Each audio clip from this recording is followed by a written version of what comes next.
Nós temos na noite de hoje a alegria de recebermos o Carlos Monteiro. Ele é trabalhador aqui da Casa de Jesus e nos traz o tema descriminalização das drogas na visão espírita. A palavra é tua, Carlos. Boa noite a todos. Que a paz do nosso irmão mais velho, o Divino Mestre Jesus, possa se fazer presente na noite de hoje em todos os corações de cada um, para que nós consigamos, através dessa paz, dessa energia, compreender a sua doutrina consoladora, que é a doutrina dos Espíritos. Trabalhamos o tema porque já viemos há algum tempo trabalhando nas questões da dependência química, da violência e do alcoolismo, e nos surgiu recentemente algumas questões que nos levaram a trabalhar este tema em especial. Por que esse tema em especial? Porque, tecnicamente falando, de uma forma, de um conhecimento simplista, o espírita jamais deveria questionar a liberação das drogas, por exemplo. Jamais. Por uma simples questão de entendimento de estudo. Mas, o que me levou, então, a estar trabalhando este tema? E é muito interessante, porque, como surgiu essa opção, né? E nas minhas reflexões, eu me vi obrigado a trabalhar isso aí. Porque me lembrava eu da minha juventude, 50 anos atrás, e aí eu via que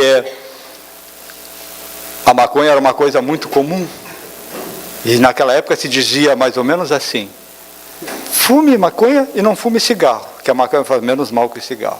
Isso sempre me preocupou. E aí a pergunta que fica: isso é o mesmo pensamento dos dias atuais? Sim. E eu passei por uma experiência como essa, e o que me levou então a esse detalhe, né? Conversando com uma mãe que assistiu uma exposição minha sobre dependência química e processos obsessivos, onde eu trabalho a obsessão sob o dependente químico, né? E essa mãe disse: Carlos, eu assisti a tua exposição, mas não concordo uma coisa contigo. Eu acho que a maconha não tem problema nenhum. Meu filho usa maconha, eu autorizo ele a usar maconha, e por isso eu não vejo nenhuma problemática, porque a maconha é uma droga leve. Eu disse: tudo bem, questão de livre-arbítrio e de entendimento, né? Ora, quem disse que eu conseguia dormir à noite com esse bate-papo, né? Não consegui. E aí eu disse, como eu já venho trabalhando na área, né? Eu disse: não, tem que fazer alguma coisa para levar um conhecimento a mais para as pessoas que, de forma equivocada, inclusive extremamente equivocada, né? Nessa questão dessa mãe, porque lhe falta a ela conhecimento, ou mesmo buscar o conhecimento para entender isso. Não estou falando nem do sentido espírita, nem no sentido espírita, estou falando no sentido material, né? E me levou então a formular essa exposição. Na noite de hoje, vamos trabalhar dois pontos. Primeiro, a questão da liberação das drogas a nível de conhecimento espírita, sem conhecimento espírita, né? E segundo o espiritismo. Na primeira parte, nós vamos trazer o que os profissionais da área da saúde, da dependência química, de todos os sentidos que trabalham com o dependente químico, colocam caso em nosso país, com mais de 200 milhões de habitantes, seja liberado as drogas. Em nosso país, com mais de 16 mil quilômetros de fronteira, seja liberado as drogas. Então eu fiz um apanhado dessas ideias para trazer para os senhores com o único objetivo de reflexões por parte dos senhores. Então, a partir de agora, nessa primeira parte, nós vamos trabalhar apenas reflexões. Os senhores é que vão reflexionar sobre as informações ditas sobre o assunto. E na segunda parte, a análise segundo o espiritismo, nós vamos então nos aprofundar nas questões da parte espiritual, caso ocorra uma liberação das drogas no nosso país. Então, a análise é sem o conhecimento espírita. Primeiro, nós temos que entender o que é descriminalizar e liberar. São coisas diferentes. No primeiro sentido, a palavra descriminalizar já não diz deixar de ser crime, certo? Liberar é fazer com que se liberte. Permitir uma coisa que está proibida. Esse é o liberar. E descriminalizar, que é como a palavra mesmo diz, deixar de ser crime. E a proposta no Brasil é mais ou menos essa, né? Não é liberar, é deixar de ser crime e estipular regras, limites, quantidades, situações, e essa. E existe então um projeto, nessa análise do conhecimento, projeto de lei 7.187/2014, do deputado Eurico Júnior, do Partido Verde do Rio de Janeiro, onde ele propõe para o nosso país de 200 milhões de habitantes, para o nosso país de 16 mil quilômetros de fronteira, entre elas Paraguai, Colômbia, Bolívia, né? O uso recreativo e medicinal da maconha, especificamente da maconha. E nós vamos trabalhar então nossa proposta de hoje em cima da questão dessa liberação das drogas. Então nós temos que entender que uma coisa não tem nada a ver com a outra, a medicinal e recreativo. Só para vocês terem uma ideia, uma reflexão, toda aquela substância derivada da maconha, chamada tetrahidrocannabinol, essa substância é a substância que causa o efeito alucinógeno da maconha. E é esse o objetivo dos dependentes químicos, a alucinação, a viagem. A questão medicinal é uma outra substância, não é o THC, é o canabidiol, que não provoca alucinações. Então, uma coisa é uma coisa, outra coisa é outra coisa. Falarmos de maconha na questão medicinal, não estamos falando das questões da dependência química. Porque a maconha medicinal não vai causar dependência química nesse sentido. Ela vai ser dosada e o componente ativo é outro. Então, nesse primeiro esclarecimento que eu gostaria que os senhores fixassem, é que THC, tetrahidrocannabinol, é a substância ativa da maconha, que provoca alucinações, onde está a questão da dependência química. Canabidiol é a substância medicinal usada para fins médicos, certo? Neste primeiro ponto nós temos que entender. Então, a nossa proposta hoje é trabalhar em cima desse projeto de lei. Como? Na segunda parte, nas partes espíritas, nós vamos trabalhar como nós podemos ajudar para que esse projeto de lei não seja votado. Ele está transitando no Congresso Nacional, nas comissões dos direitos humanos, nas comissões da saúde, em várias comissões, que estão fazendo as suas análises, para depois ir à votação. Nós temos que trabalhar, e depois eu vou colocar no final da exposição, o que nós podemos fazer para que esse projeto não vá para frente, não se execute no nosso país. Mas então, nesse primeiro passo, nós vamos entender o que pode ocorrer no nosso país se for liberado. Então, volto a frisar, um país com mais de 200 milhões de habitantes, com 16 mil quilômetros de fronteira, o que pode ocorrer? Não é a mesma coisa do que ocorreu na Holanda? Não é a mesma coisa? Não, não é. A Holanda é um país infinitamente menor que o Brasil, menor que alguns estados brasileiros, inclusive na parte populacional. Então, a reflexão que nós temos que fazer entre Brasil e Holanda são diferentes? São. Mas vamos ver o que ocorreu na Holanda e o que ocorreu no Denver, na cidade de Denver, nos Estados Unidos, que é a capital do Colorado, onde eles vão colocar o que ocorreu, que foi também liberado em 2002, e o que está ocorrendo nessa cidade. Nós vamos, a título de reflexão. Primeiro, então, o que pode ocorrer no Brasil? O usuário se torna um doente.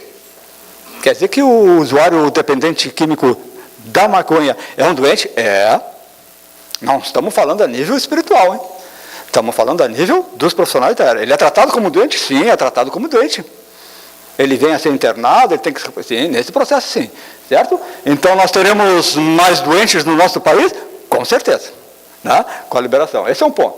Todos os pontos são colocados para os senhores refletirem. Aumento do consumo, não tem nem dúvida. Se a situação é proibida, eu já tenho um X consumo, quando ela é liberada ou quando ela é descriminalizada, eu vou aumentar o meu consumo. É lógico, é evidente. Se eu fumava um cigarro de maconha por semana ou por dia, agora eu vou fumar 2, 3, está liberado. O governo deixou 50 gramas, vou fazer as 50 gramas. Eu só fumava 10 gramas. Certo? Isso é fato.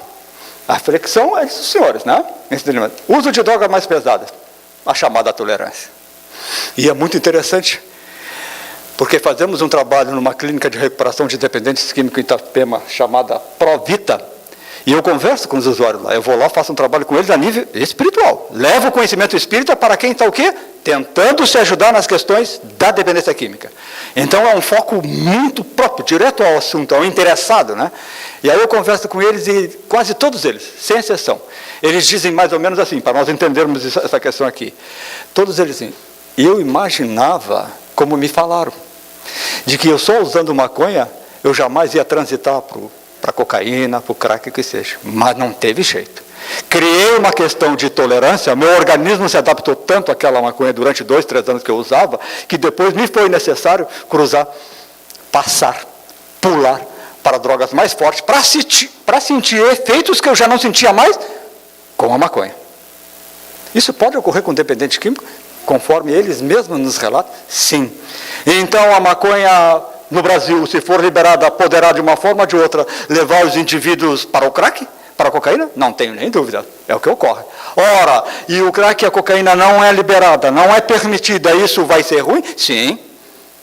A doença provocada pelo crack e a cocaína são piores que a da maconha? Sim. Teremos condições como colocamos também a questão do SUS trabalhar, tem a questão da overdose, porque ele vai fazer esse pulo aqui e vai entrar nas questões da overdose, provocadas pelo crack, pela cocaína, aumenta o consumo, certo? Proliferação de doenças, troca de seringas, de objetos de uso. Vamos aumentando o nível da questão da saúde no nosso país, né? Muito interessante também o aumento do tráfico. Isso é evidente e claro. Muitas das pessoas e muitos dos profissionais que são a favor da legalização da droga dizem que não, que vai diminuir. Mas é uma questão de raciocínio lógico. Eu sou profissional da área, eu trabalhei nas questões do tráfico. Então, eu tenho uma ideia já formada e percebi em loco. Eu não precisei pesquisar, eu vi o aumento do tráfico, né? Eu sou policial desde a época dos anos 80, né? Já sou aposentado, mas trabalhei nessa época. Eu vi e fui acompanhando o processo de evolução do tráfico. Associado a quem? Ao consumo. Aumentou o consumo, aumentou o tráfico. É uma lei da demanda, correto? Se aumenta o número de usuários, não tem que aumentar o número de drogas para esses usuários? Tem. Como é que ocorre isso? Através do tráfico. E os profissionais, as pessoas que são a favor, dizem que isso ocorrerá ao contrário. Negativo. Mesmo que o governo legalize, estipule regras, diga situações, plantio, isso, aquilo, como é o projeto, haverá o tráfico do câmbio negro, vamos dizer assim. Numa forma, falando de dólar, né? No câmbio negro haverá o tráfico negro, vamos dizer assim. Onde vai entrar numa outra situação. Porque aquilo o governo vai regular, vai fiscalizar, e por fora não. Certo? Então isso é fato, não se discute, só estou colocando para os senhores a nível de conhecimento. Aumento da violência. E é aquilo que eu falo. Se os senhores botarem dependência química, pode botar o símbolo de igual à violência. Não é diferente, igual. Falou-se em dependência química, fala-se em violência. De uma forma ou de outra, vai estar e está relacionado à violência. E o espírito de Jonas de Anjos vai nos dizer mais para frente sobre isso, sobre a questão da violência na dependência química. A saúde pública será capaz de tratar os dependentes doentes? Pergunto para os senhores. O SUS, Sistema Único de Saúde, no nosso país funciona perfeitamente? Se eu quiser, Marli, uma consulta para o mês que vem, para um cardiologista, eu consigo? Com facilidade? Em Balneário Camboriú? Eu consigo fazer um exame de ressonância de uma forma... Os nossos hospitais estão bem vazios, são tranquilos? Certo? Porque tem que estar dessa maneira. Por que tem que estar dessa maneira? Vai aumentar o número de doentes. Isso é fato. Temos estrutura no país para tratar toda essa demanda que vamos ter com a liberação das drogas? É reflexão para os senhores, certo? Estamos colocando o que os profissionais, o pessoal fala. A redução da capacidade produtiva do indivíduo. Isso é muito interessante e especificamente em cima da maconha. O indivíduo que faz uso de maconha através da substância THC, que é o poder ativo, a potência ativa da maconha no nosso cérebro, afeta as regiões do cérebro da mobilidade, do pensamento, da parte motora e inclusive da vontade. Que vontade é essa? De não querer fazer nada. É muito interessante porque os usuários de maconha, eles deixam de estudar, deixam de trabalhar, não têm vontade de fazer um movimento físico, um esforço físico, causado por quem? Pelo uso da droga. Ora, teremos então os nossos jovens fora da área de trabalho? Sim. Sem querer fazer nenhum movimento pela vida? Sim. Estão eles entorpecidos pelo efeito alucinógeno da substância, do THC, da maconha, sobre o seu cérebro, levando eles a um processo de reclusão, de atraso, de parada no seu movimento pró-vida, pró-trabalho, pró-estudo, pró qualquer coisa, pró-família. Não haverá, a droga vai limitar isso. Então é muito interessante quando se fala vamos ter menos pessoas com vontade de trabalhar, de crescer, de evoluir, de fazer alguma coisa provocada pelo próprio uso da maconha especificamente. E por último, perda dos valores morais, no sentido todo englobando, certo? Isso aqui não é o espiritismo que está colocando, são os profissionais que lutam contra a liberação das drogas, certo? Algumas considerações sobre os malefícios das drogas, a maconha em especial, né? O uso continuado da maconha está relacionado ao aumento da incidência de câncer no testículos. A reflexão que fica para os senhores, isso é grave ou é uma coisa muito simplista? Isso vai prejudicar o processo reencarnatório? Poderá, poderá. É muito interessante isso. Isso é uma questão já provada, certo? Continuando. O uso de 1 a 2 baseados em maconha diários ao longo de 10 anos eleva de 5 a 6 vezes a possibilidade de desenvolver câncer do pulmão. Aí vem aquela velha história, né? Que me falaram quando eu era jovem, lá uns anos atrás. Não, Cigarro faz mais mal que a maconha, ou a maconha faz menos mal que o cigarro, certo? Errado. Equívoco, né? O uso prolongado de maconha, segundo alguns estudos, prejudica também as funções sexuais, com repercussões negativas sobre a libido, o desejo, por reduzir a produção de testosterona, hormônio sexual masculino, e sobre o ciclo menstrual. Olha só que interessante, afeta a questão sexual da mulher também? Sim. Aí, essa droga, ela é leve? É suave? É fraca? Não é perigosa? As questões e as reflexões são dos senhores, é essa a proposta. Os últimos trabalhos sérios sobre o uso da maconha na população jovem demonstram que ela pode induzir a surto psicótico, que a gravidade do surto é proporcional à quantidade usada e pode agravar o processo psicótico dos aportadores da doença. Olha que interessante. Se alguém já possui um quadro de esquizofrenia, por exemplo, possui um quadro que tem a questão mental, se fizer uso de maconha, esse estado pode ser agravado? Pode. E é muito interessante que nas questões da esquizofrenia está provado cientificamente que a maconha, ela poderá, a maconha, em primeiro lugar, para o senhor ter ideia, ela não causa esquizofrenia. A maconha não causa esquizofrenia. A proposta ruim da maconha nas questões da esquizofrenia é quando o indivíduo vem propenso a ter esquizofrenia, por exemplo, aos 50 anos de idade, baseado em todo o processo reencarnatório dele, ele terá esquizofrenia, será esquizofrênico a partir dos 50 anos. Se ele faz uso de maconha desde jovem, por exemplo, esse processo esquizofrênico que estava marcado, pode vir aos 20, aos 30 anos de idade. Olha que interessante. Então, a maconha provocou a esquizofrenia? Não. Ela simplesmente antecipou a um processo que já havia e haveria de ser. Certo? Então, a questão é, isso é suave? É leve? É tranquilo? É de causas boas? O estudo científico feito na Holanda em 2002, que liberou a maconha pela primeira vez, né, concluiu que a predisposição para a esquizofrenia é o maior fator de risco entre os usuários de maconha lá. Certo? Um estudo científico feito pelos holandeses, porque os holandeses há muito tempo já é liberado. Então eles fazem esse trabalho, os médicos, os cientistas, trabalham para analisar qual o reflexo que está acontecendo com a população que usa drogas, da dependência química. Se as drogas forem liberadas no Brasil, um país de 16 mil quilômetros de fronteira, o que pode acontecer no Brasil? O que pode acontecer no Brasil, né? Então, o que nós teremos no nosso Brasil se for liberada a maconha? Teremos o quê? Inúmeras cracolândias. São Paulo não tem uma cracolândia? Não, mas Balneário Camboriú também tem cracolândia. O que pode ser uma cracolândia em Balneário Camboriú? Nada mais, nada menos, de uma forma exemplificando, uma casa abandonada no bairro das Nações ou qualquer outro bairro, em que os jovens se encontram para usar crack, para fumar maconha. Isso o que é? Uma cracolândia, vamos dizer assim. Certo? E isso aí vai aumentar com a liberação das drogas? Não tenho nem dúvidas. Certo? Teremos inúmeras cracolândias, como a famosa cracolândia de São Paulo. Certo? Teremos o quê? Mais filhos do crack. Gestantes, mulheres grávidas, fumando crack, usando crack. E aí nós estamos fazendo a questão do pulo, né? Da maconha para o crack, certo? Ora, uma criança que nasce de um assim, nascerá o quê? Dependente química. São 9 meses que ela fez uso de crack. Ora, 9 meses para uma estrutura em formação, ainda no processo imaturo dos seus órgãos, terá grandes condições de, ao nascer, estar num processo de dependência química muito grande. E os profissionais da área, já sabendo disso, já trabalham. Ao nascer a criança, já lhe dão uma injeção com uma droga menor em potência que aquela usada pela mãe usuária de droga, para que a criança não tenha algum choque, a nível até mesmo de um ataque cardíaco, e desencarne pelo desvínculo com a mãe nas questões da droga. Fica claro isso para os senhores? Olha que interessante, né? Isso é muito comum nessas situações em que a mãe se encontra, certo? As mães grávidas fumando crack, que é uma droga poderosa, vamos dizer assim, né? Mais uma foto para nós ver.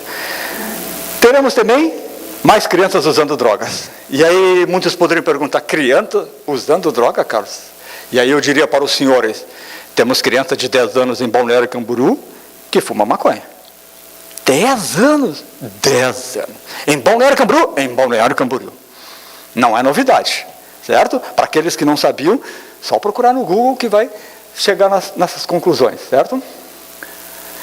Teremos mais jovens doentes. Jovens doentes magros, causados pelas drogas, com outras inúmeras doenças derivadas delas, certo? Teremos futuros perdidos. Lembra daquela modelo que foi parar na Cracolândia? Estava nos jornais. Lembra aquele ator da Rede Globo do filme Cidade de Deus? Também está na Cracolândia, certo? Teremos futuro. Maconha porta de entrada para essas drogas. Por quê? E esse aí é um fato muito interessante, e eu trago esse slide porque, volto a dizer, muitos pensam equivocadamente que a maconha não vai ser um passo, ou não vai ser um degrau para outras drogas, né? E isso aí os próprios usuários vêm a nos narrar, né? Que prova maior nós temos nesse sentido, né? E um desses fatores dela ser um passo, um degrau para outra droga, como a cocaína ou o crack, é a tolerância. E a tolerância é uma coisa muito interessante, porque ela vai variar de acordo com o metabolismo de cada um, né? A tolerância nada mais é o que está escrito aqui, ó. A maconha, com o passar do tempo, passou a não fazer mais efeito nenhum. Fumava e parecia que estava fumando grama, não dava nada. Adquiriu o corpo dele, através do metabolismo, tolerância. O corpo se protegeu daquela ação, daquela droga corrosiva, né? Passando ele a não ter o mesmo efeito. Qual é o passo dele, então? Outra droga, certo? É um passo. E o segundo deu aquilo que os médicos chamam de tolerância, que é forte para a maconha. Meu organismo criou resistência à substância química ativa, e o único jeito era passar para outra droga mais forte, depoimento de um drogado. Então, essa é um ponto bem relevante da questão, né? Essa aqui, da revista Veja, também ela fala a mesma coisa, né? Ela diz que fumou o baseado dela, cigarro de maconha aos 19 anos, com um primo, por curiosidade juvenil, sentiu um relaxamento, aquilo que a gente colocou, né? E que sempre fui muito agitada, adorei a sensação. Ela é hiperativa, né? Adorou a sensação.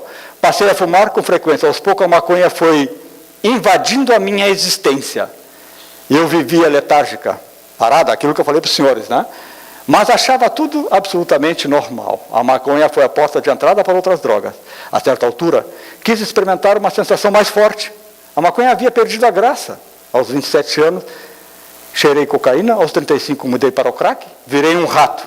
Passei por 3 internações e me salvei. Estou há 11 anos sem usar drogas. 52 anos, contando a história de vida dela, né? Do pulo que ela deu da maconha para a cocaína, da cocaína para o crack, certo? Então, isso aí é da revista Veja, tá, pessoal? Só para você ter. Algumas consequências da liberação da maconha no estado do Colorado, mais especificamente na capital Denver, que desde 2002 liberou, que poderão ocorrer no Brasil, né? Eles vão dizer mais assim, entre todos os adultos que foram presos na capital Denver, em 2013, 48% tinham teste positivo para o uso de maconha, um aumento de 16% em relação a 2008, certo? O número de mortes em acidentes de trânsito envolvendo motoristas que haviam fumado maconha aumentou 100% em 2007 e 2012. Muitos desses casos só fumaram maconha, nem usaram álcool. Entre 2001 e 2013, os atendimentos de emergência de pacientes que haviam fumado maconha aumentaram 57%. Aquilo que eu coloco para os senhores, que aqui no Brasil vai aumentar as questões da demanda de doentes no Sistema Único de Saúde e outras situações, por causa da liberação das drogas, né? As internações, isso aqui estamos falando só de uma cidade. As internações relacionadas à maconha cresceram 82% entre 2008 e 2013, internações em hospitais, certo? Então, nós temos que ter uma boa estrutura para poder acatar essa demanda, aceitar. A maioria das prisões por direção sobre influência de drogas envolveu maconha. Em até 40% dos casos, o motorista havia usado apenas maconha. Acidentes de trânsito e maconha. Tem alguma ligação? Tem. Inclusive, a ligação é tão, assim, vamos dizer assim, forte, tão grande, que coloca o álcool um pouquinho mais abaixo. Como? Nas questões de acidente de trânsito? Sim, porque um cigarro só de maconha leva as questões da parte motora do indivíduo, visual, muito mais forte que uma certa quantidade de álcool, que deveria ter muito álcool para passar a parte visual e a parte motora, certo? Então, é muito interessante a questão. Um cigarro de maconha é como se tivesse fumado, vamos supor assim, tivesse bebido 10 latinhas de cerveja, certo?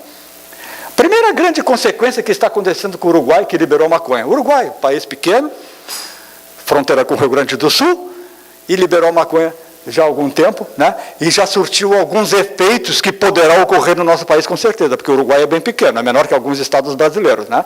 Então, no jornal 0 Hora de Porto Alegre, de 8 de maio de 2014, está aqui, ó, traficantes miram o Uruguai, aumentou consideravelmente o tráfico de drogas, inclusive do Brasil para lá, levando maconha para ser vendido lá. É o que vai ocorrer conosco, né? Colômbia, Bolívia, já enviam drogas para nós. vão enviar muito mais. Essa é uma das consequências que pode ter. Comparando as drogas legais, o álcool e o cigarro, com as ilegais, né? Maconha, crack e cocaína. Uma comparação para os senhores refletirem. O álcool e o tabaco juntos possuem aproximadamente 40 milhões de dependentes químicos no Brasil, justamente por serem legais e de fácil acesso. Legais e fácil acesso. O álcool e o cigarro, que também mata, né? As drogas ilícitas não chegam à sexta parte hoje disso. Se liberadas, ultrapassariam facilmente 40 milhões de dependentes. Então, é uma reflexão. Né? Se liberar as drogas, nós vai passar o álcool e o cigarro. Certo? Cerca de 25% dos usuários de crack morrem antes do 5º ano de uso. Metade pela violência, aquilo que eu falei para o senhor. E a outra metade por doença. Ou condições decorrentes, como a AIDS, segundo a Universidade Federal de São Paulo. Pesquisa feita na universidade. Como já chegamos a 2 milhões de usuários de crack, vemos que essa substância pode causar mais dano que o álcool e o cigarro juntos. A maconha também é letal. O risco de complicações pulmonares e câncer que ela traz são maiores que os do tabaco. Há um estudo científico em inglês que prova isso. Que as questões do câncer de pulmão, a maconha destrói muito mais que o próprio cigarro. Análise segundo o Espiritismo. Essa primeira parte, então, só concluindo essa primeira parte, nós colocamos apenas os conhecimentos da ordem materiais, da ordem dos profissionais da saúde, da dependência química, dos cientistas, para os senhores entenderem e refletirem. Essa proposta dessa primeira parte é apenas o conhecimento, o que está ocorrendo, como é que pode ser, certo?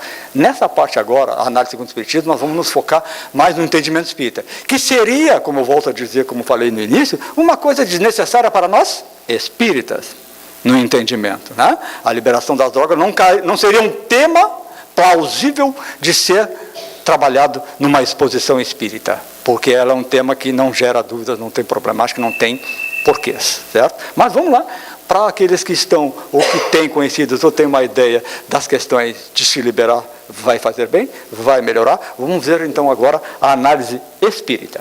O espiritismo vai além do corpo físico no tocante aos malefícios da droga. Esse é o primeiro ponto, fundamental. Porque os profissionais que não têm conhecimento espírita, eles trabalham quem? O corpo físico e a mente. Apenas isso. Parou ali. Certo?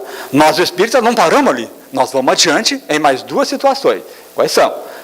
Primeira, o corpo físico. O espiritismo trabalha as questões do corpo físico, sim. Mas nós não somos só corpo físico.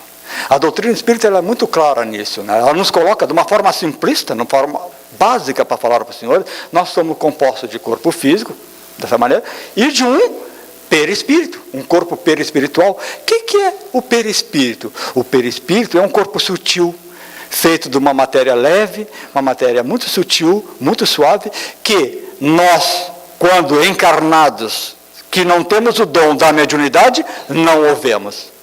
É um privilégio, uma situação em que os médiuns conseguem ver quem? O perispírito. De quem? De alguém que já viveu e morreu. Apenas isso, certo? Então, o que é esse perispírito? Ele é uma estrutura que faz um elo de ligação entre o espírito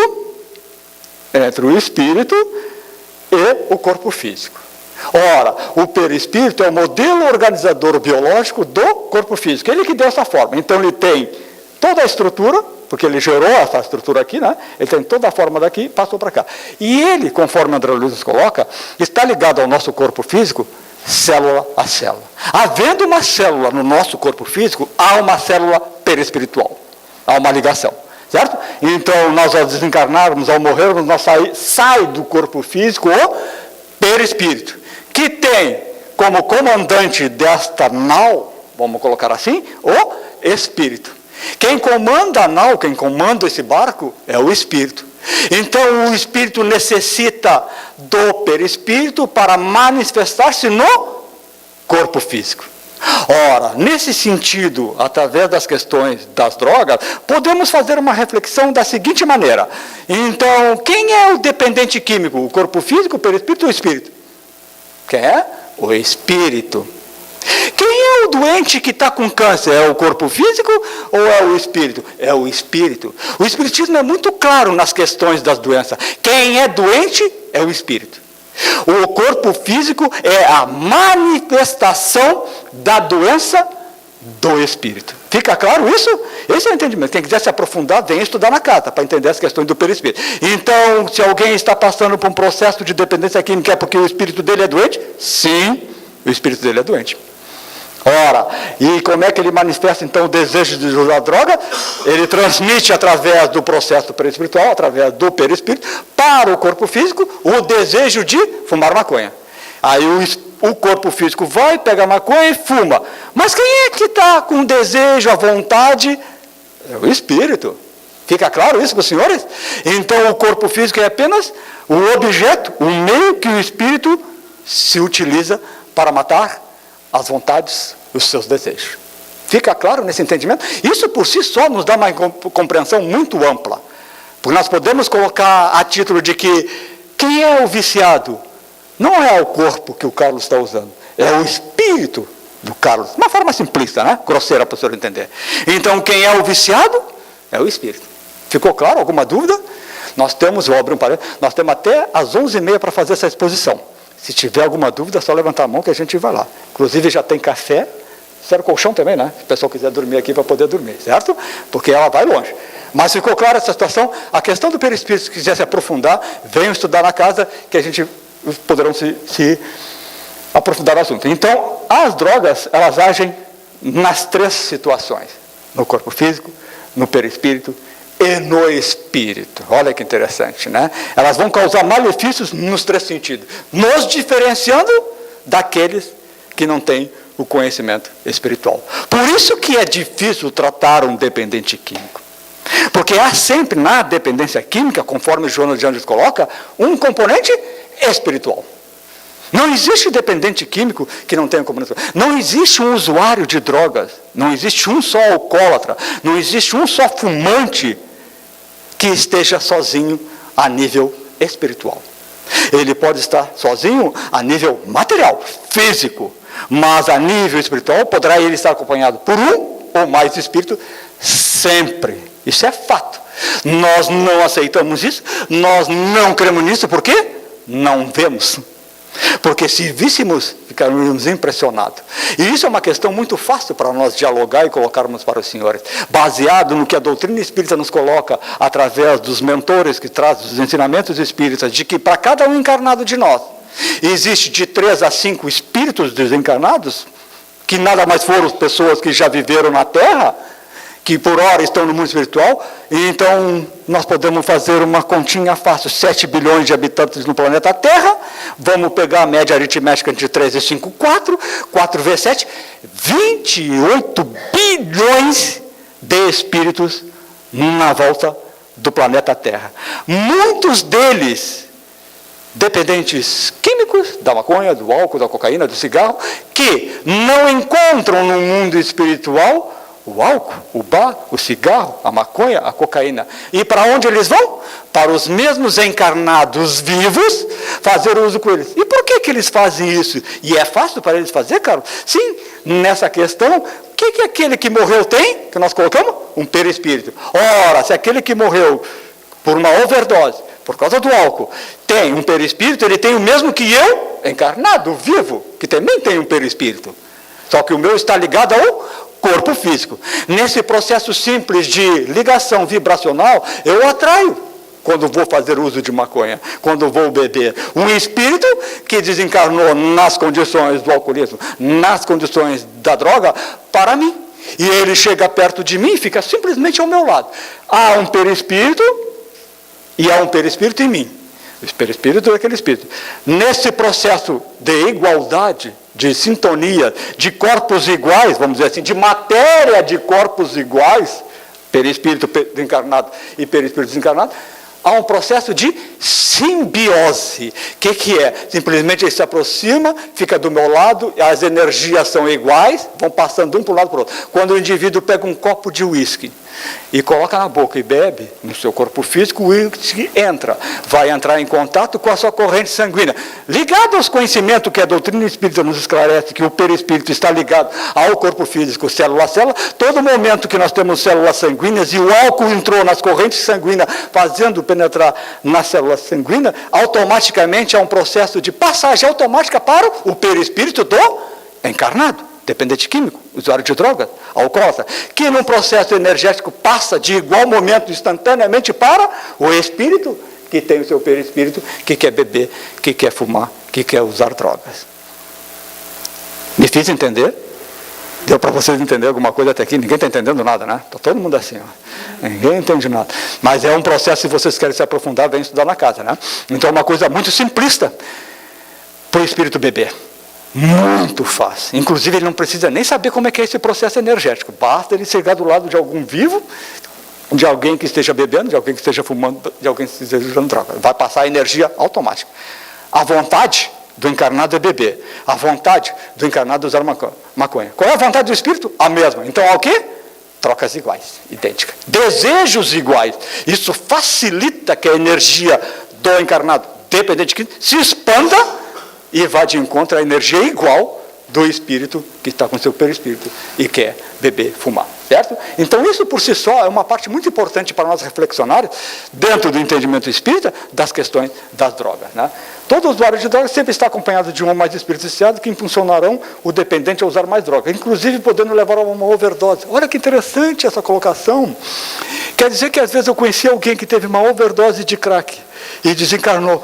Pode ter sido um processo espiritual em que o espírito compartilhou e fez parte da ação da overdose? Sim. E de que maneira pode ocorrer isso? E é muito interessante, eu gostaria que os senhores prestassem atenção nesta fala para poder entender a questão da overdose a âmbito espiritual. Não estou querendo dizer que toda overdose teve um processo de ação de um espírito, certo? Mas pode ocorrer do espírito levar um indivíduo dependente químico a uma overdose? Pode. Pode. E de que maneira isso pode ocorrer?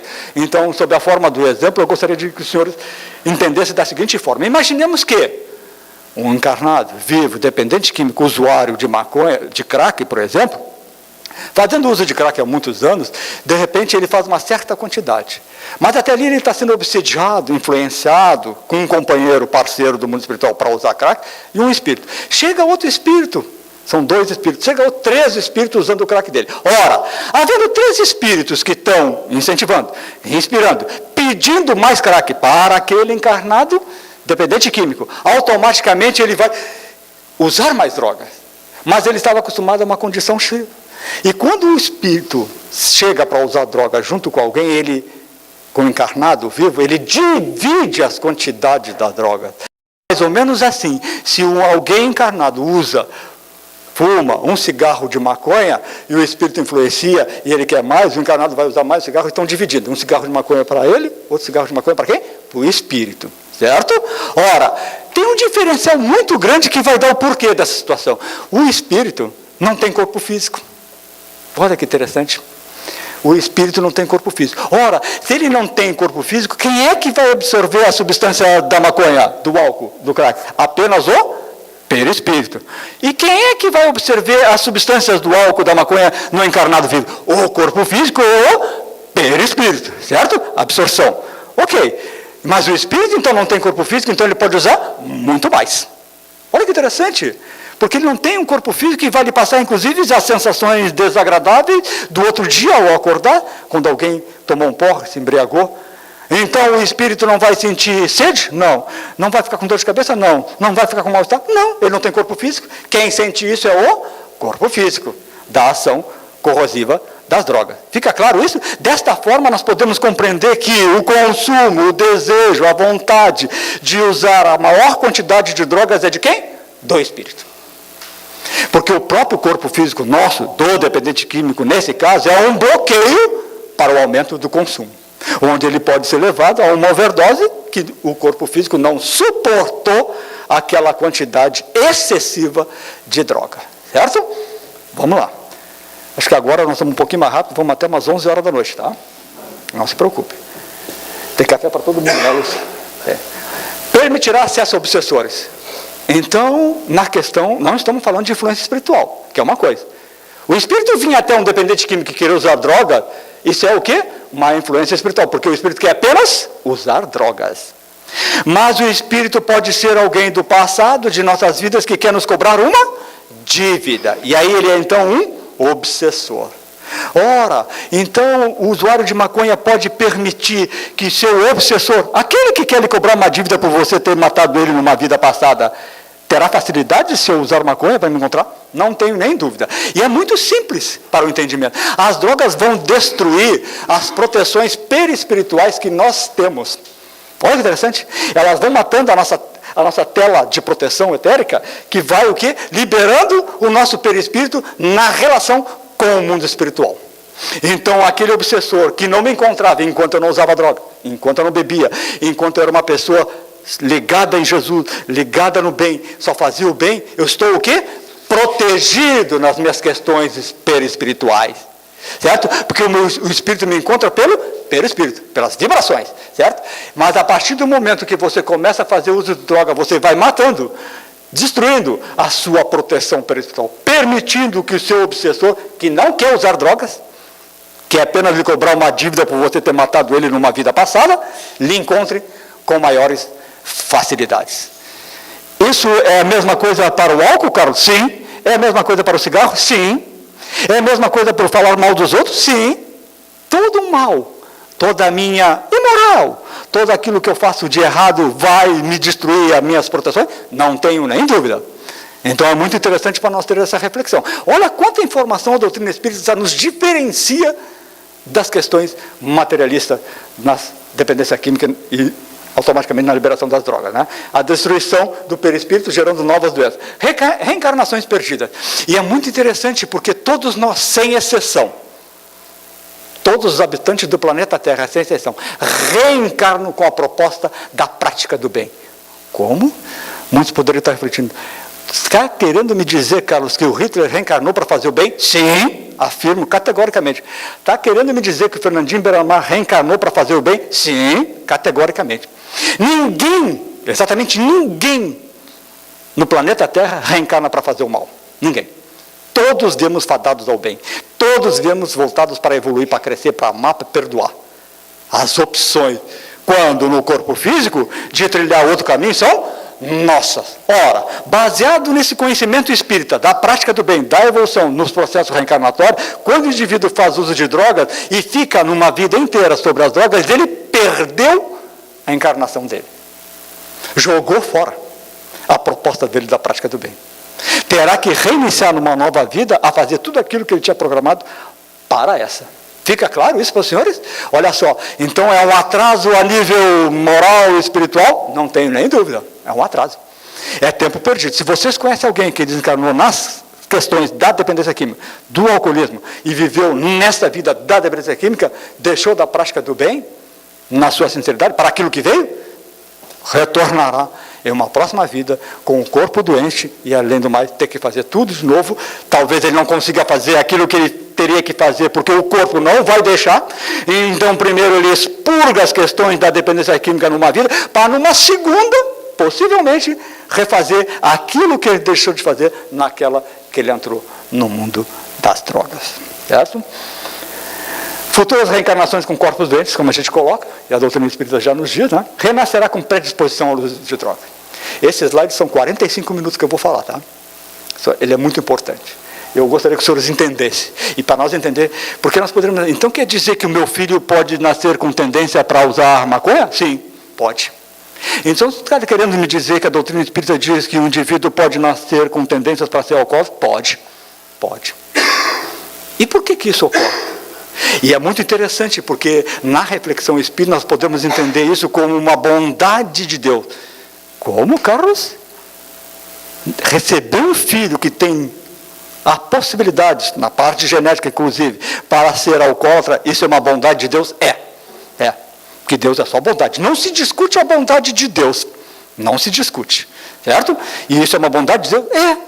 E aí eu gostaria que os senhores entendessem, eu vou explicar através de um exemplo, para os senhores entenderem essa bondade de Deus. Ora, é mais ou menos assim, o indivíduo passa 2, 3 encarnações para trás no uso das drogas. Fazendo uso de droga, volta numa, tenta se mudar, não consegue, usa droga, volta, morreu as 3 últimas vidas dele no uso de droga. Obrigatoriamente ele vai ter, para crescer a nível espiritual, evolutivo, deixar de usar droga? Vai. E como é que ele vai saber se numa próxima vida ele não vai usar droga? Quando ele vem com a predisposição, olha só, predisposição para usar drogas para beber, e luta conjuntamente com o seu livre-arbítrio contra esse vício. E isso ocorre? Ocorre, temos muitos casos, quisermos saber, certo?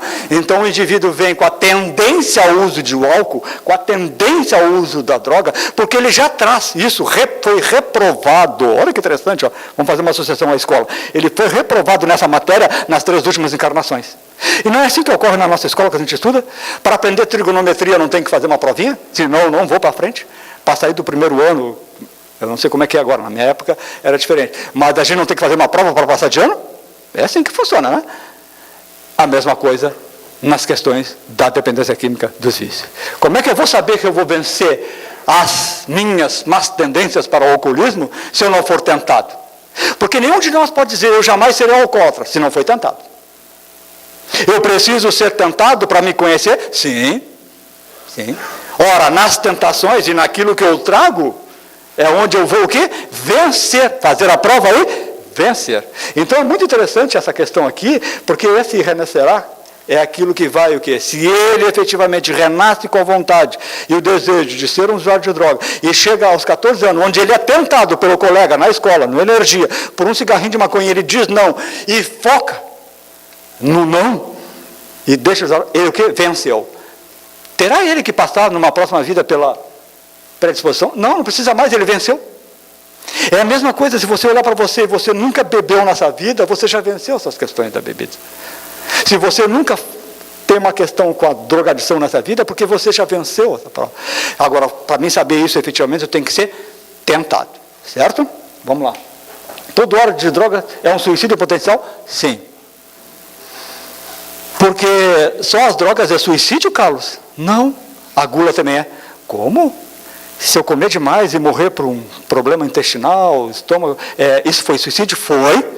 Se alguém tiver alguma dúvida, leia o livro Nosso Lar, que vocês vão ver que o espírito que está ali narra, ele diz que ele foi um suicida porque ele tinha questões da gula, e no mundo espiritual, logo que ele desencarna, ele era chamado de suicida. E ele, mas como eu não me matei?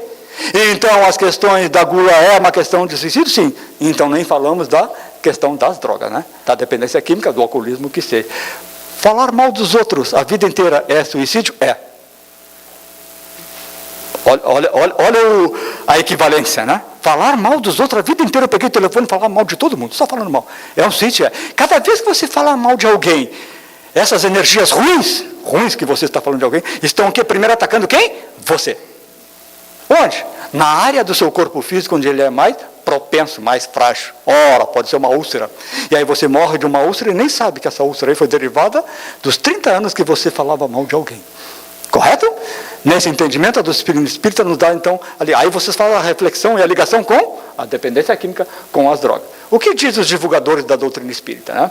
Então, nessa obra SOS Família, o espírito Jonas de Anjos, através de Divaldo Pereira Franco, vai trazer que dentre os agravantes infelizes que desorganizam a economia social e moral da Terra atual, as drogas alucinógenas ocupam lugar de destaque, em considerando a facilidade com que dominam as gerações novas, estrangulando as esperanças humanas em relação ao futuro. Olha que interessante esse slide de Joana. Ela está dizendo que o nosso futuro do planeta Terra está comprometido pelo número de jovens que nós temos que usam droga. Que seria o nosso futuro e que serão o nosso futuro, mas de uma forma equivocada.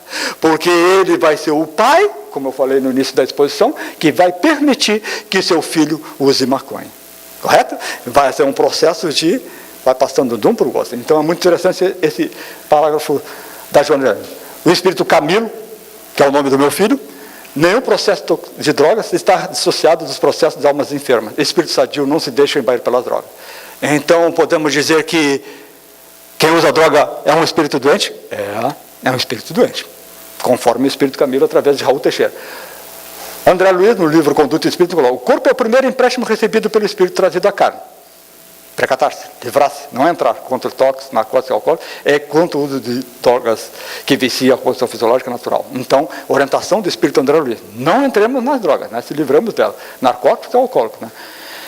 Nessa obra marginal, no sentido da pureza, no sentido da qualidade que ela nos coloca, adolescência e vida, o espírito Joana de Ângelo traz de forma esplêndida, e eu gostaria que os senhores lessem que eu coloquei de forma devagar, o que ela nos coloca com relação à maconha. Ela vai dizer mais ou menos assim: a utilização da maconha, está escrito no livro, sob a justificativa de não ser aditiva, apresentada como de consequências suaves e sem perigo de maiores prejuízos, com muita propriedade, também denominada erva do diabo, cria no organismo estados de dependência que facultarão a utilização de outras substâncias mais pesadas. Olha o Espírito falando sobre o pulo da droga, que dão acesso à loucura e ao crime em desesperadas deserções da realidade na busca de alívio para a pressão angustiante e devoradora da paz. Então, para aqueles que não conhecem, para nós espíritas que conhecemos, Divaldo Pereira Franco, na psicografia, e o espírito Joana de Anjos, quem o foi o espírito Joana de Anjos, vir numa obra chamada Adolescência e Vida e falar especificamente da maconha. Olha que interessante, numa obra espírita falar especificamente da maconha e falar da liberação da maconha, né? Dizendo que ela seria suave, sem problemas nenhum, aquilo que eu falei no início, que a gente ouvia e ouve sempre, né? Levando o indivíduo a estados de dependência que vão permitir que ele pule, impulsionar ele para outras drogas, né? E que dão acesso à loucura e ao crime, à violência, e no caso aqui a psicose, a esquizofrenia, aquilo que eu falei, é brilhante. Digo para os senhores que de toda a exposição, de todos os lados que colocamos nessa palestra, o de maior qualidade e de pureza doutrinária está nesse parágrafo. E isso aí é um Ctrl-C, um Ctrl-V. Eu tirei do livro e coloquei ali. Certo? O livro chama-se Adolescência e Vida, e Joana de Anjos de Espírito qualificado a níveis muito grandes da parte da psicologia, nos traz esse ensinamento brilhante. E aí vamos ver algumas pessoas dizer que maconha não faz mal e que se pode liberar e que é isso e aquilo, certo? A Federação Espírita Brasileira lançou no dia 23 de agosto de 2014, no mesmo ano que foi lançado o projeto de lei para a liberação das drogas no Brasil, um manifesto contra a legalização da maconha. Olha só, o nosso órgão maior em Brasília, a Federação Espírita Brasileira, preocupada com esse projeto de lei que pede a liberação da maconha no nosso país, lança um manifesto da preocupação que os nossos dirigentes espíritas têm com esse assunto tão importante e tão grave. O que fazer para evitar que as drogas sejam liberadas? O que nós espíritas podemos fazer? Colaborar nessas questões. De que maneira? E é uma coisa tão simples que o Espiritismo vem nos trazer as ideias da questão da oração. Porque nós temos que entender que, e nós não temos fé porque não vemos, que cada vez que a gente ora, cada vez que a gente reza, cada vez que a gente expressa algum sentimento do bem através de uma prece para alguém, emitimos energia. Olha que interessante, nós não temos hora de ver. Nós emitimos energia, e essa energia necessita de um combustível. O Carlos está dizendo que toda oração precisa de um combustível. Sim, assim como um carro precisa de gasolina para andar, a nossa oração, para ter força, para ter energia, para ser forte, ela precisa de um combustível chamado sentimento. Então, quando eu oro com sentimento, eu carrego, eu dou combustível, eu encho o tanque da minha oração. E aí ela viaja no espaço, poderosa, carregado de energias boas. Que são essas energias boas? O meu sentimento, aquilo que eu vibro, aquilo que eu sou, aquilo que eu estou na hora jogando e emitindo. Então, quando alguém faz um Pai Nosso e não coloca sentimento, esse Pai Nosso fica fraco? Fica. E os Espíritos vêm dizer isso aí, né? Porque o sentimento é o combustível. Então, quando eu me esforço e faço uma oração, e se todos nós, e se 100 milhões de pessoas do Brasil orassem pelos políticos lá em Brasília, nas questões do projeto-lei 1784 de 2014, pelas aqueles que estão julgando, que estão passando pelas comissões, poderíamos, de uma forma ou de outra, colaborar para que esses projetos de lei não seja aprovado, não vá à votação? Sim.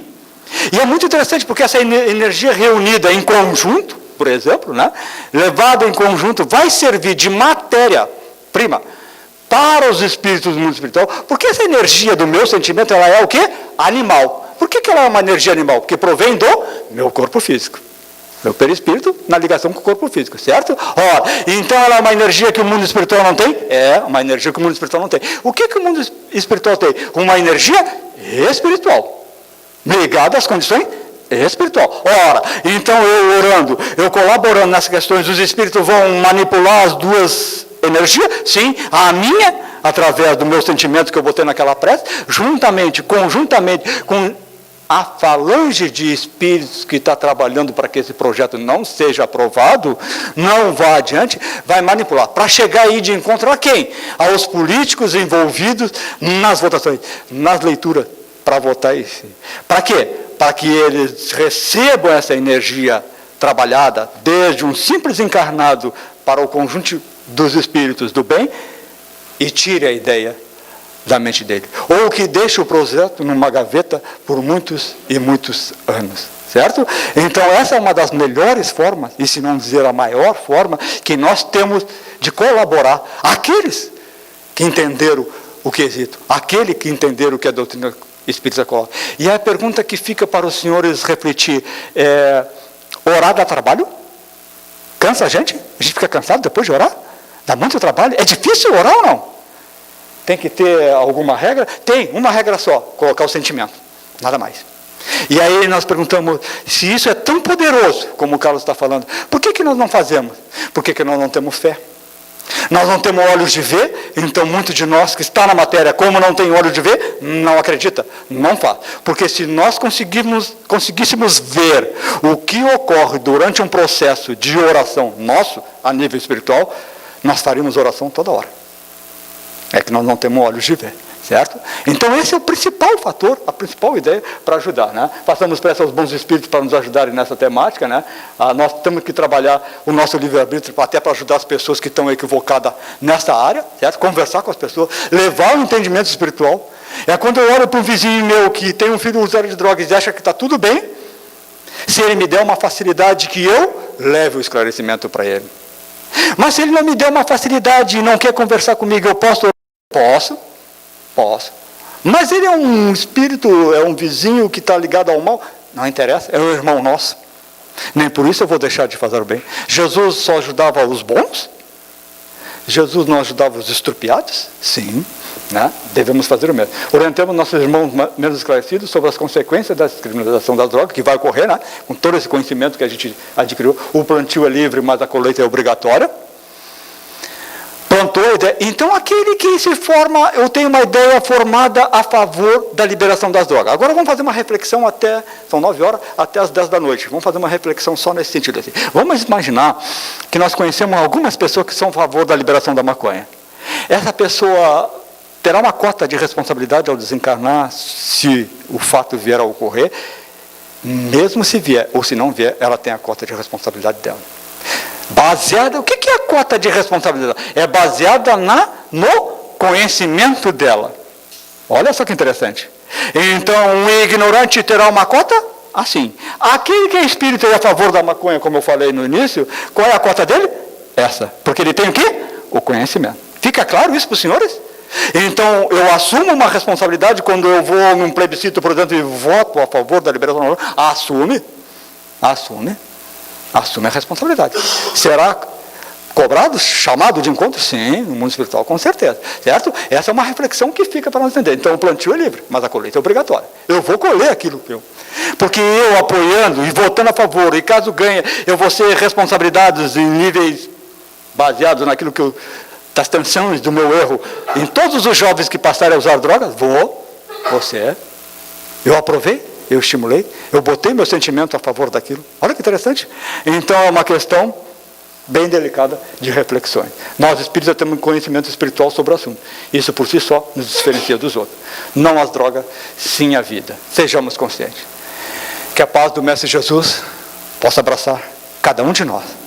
Mas que essa paz possa entrar no nosso corpo físico, no nosso perispírito, indo de encontro ao nosso espírito, e que nos dê condições de que nós tenhamos a clareza dos ensinamentos de Jesus, travestido da doutrina dos Espíritos hoje, para levarmos um pouco de paz a todas as pessoas que estão nessas questões da dependência química, para que nós possamos contribuir para um mundo melhor, para um mundo de regeneração, onde todos nós estejamos lá. Que Jesus abençoe a todos. Muito obrigado.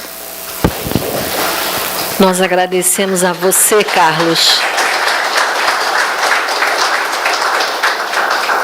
por essa reflexão tão oportuna que nos trazes e que Jesus te abençoe nessa tarefa de divulgação, porque todos nós sabemos os problemas que as drogas trazem para as famílias que passam por esse problema.